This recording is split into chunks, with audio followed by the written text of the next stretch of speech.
Hello and welcome to another episode of The Word for Kids. I'm Jaymie and I'm guiding you through the books of 1st and 2nd Samuel in a series of 20 episodes.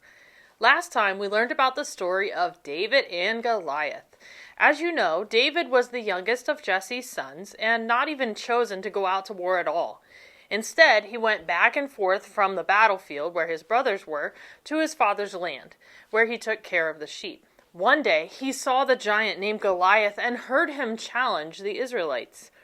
He learned that all of the Israelite soldiers were too afraid to fight him, and he volunteered to do it himself. Saul tried to talk him out of it at first, and then when David insisted, Saul tried to get him to wear his heavy armor and take his weapons with him. But instead, David just took 5 smooth stones and his shepherd's bag and his sling. Those things, together with his bravery and faith, were enough. David slung a stone which hit Goliath in the forehead and killed him, causing the Philistines to run away in fear. And that's where we left off last time. Are you ready for today's adventure? Let's go!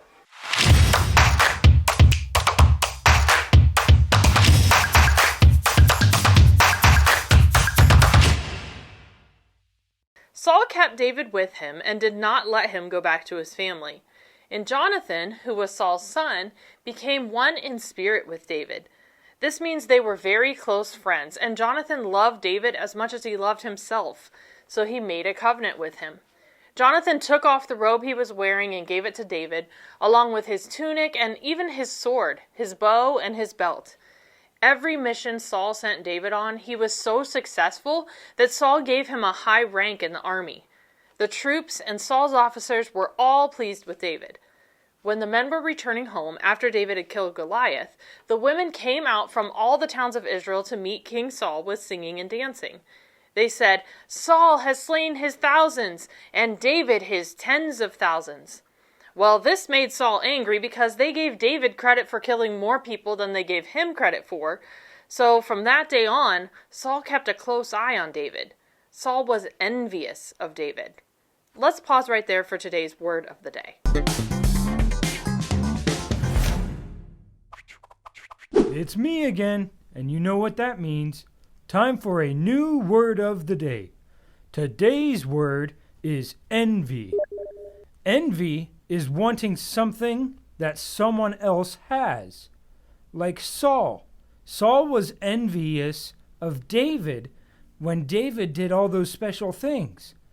Saul was very envious. Envy. The next day, an evil spirit came on Saul. Saul was prophesying in his house, and David was playing the lyre for him, as he usually did. Saul had a spear in his hand and hurled it at David, saying to himself, "I'll pin David to the wall." But David eluded him twice. Eluded just means he got away. Because the Lord was with David, but had departed or left Saul, Saul was afraid of David. So Saul sent David away and gave him command over 1,000 men. In everything he did, David had great success because the Lord was with him, and this only made Saul more afraid of him. But all of Israel loved David. Saul's daughter Michal was in love with David, so they were married.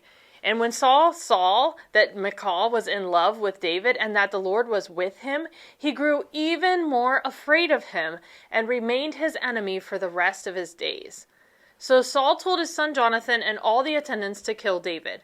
But Jonathan loved David and warned him that his father was looking for him to kill him. "Go into hiding and stay there," he told him. "I will stand with my father in the field. I'll speak to him about you and tell you what I find out."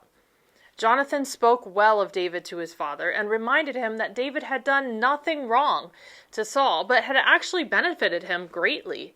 Jonathan asked Saul, "Why would you do wrong to an innocent man like David by killing him for no reason?" Saul listened to Jonathan and took an oath, saying, "As surely as the Lord lives, David will not be put to death." Jonathan told David the whole conversation and brought him to Saul, and David was with Saul just as he had been before. Again, war broke out, and David went out to fight the Philistines. The Philistines fled before him, which just means they ran away. But again later, an evil spirit came on Saul as he was sitting with his spear in his hand. While David was playing the lyre, Saul again tried to pin him to the wall with his spear, and again David eluded him. David escaped to his home.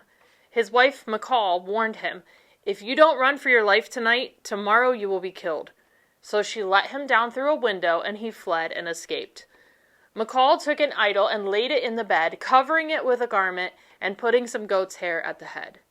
When Saul sent men to capture David, Michal said, "He's ill." Again, Saul sent the men back to get David to bring him to Saul, but they discovered that there was an idol in the bed instead. David fled to Samuel at Ramah and told him all that Saul had done to him. And that's where our story ends for today.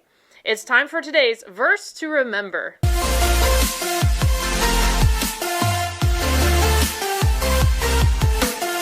Today's verse is Galatians 5:26. Let us not become conceited, provoking and envying each other. One more time. Let us not become conceited, provoking and envying each other. Galatians 5:26. Did you notice how Saul's envy toward David caused so many problems? Imagine if Saul had chosen to be thankful for David's service to him. If Saul could have been an encouragement to David, and the two of them could have worked together for the Lord. David never even did anything wrong toward Saul. He did everything that was asked of him and more. But Saul was so jealous of David's success and the way people looked up to David that he couldn't see anything else. How do you feel when you see someone else succeed at something you've worked hard for yourself? Are you happy for that person, or do you get jealous? One way to get away from envy is to focus on God and His will. If you know you're doing your best, you don't have to compare yourself to anyone else. The next time you see a friend succeed at something, be sure to be an encourager. Tell that person how excited you are to see their hard work has paid off, and thank God for the ways He helps you succeed, even if things don't go the way you thought they should have gone. That's all we have for this episode. I can't wait to see you again soon for another episode of The Word for Kids.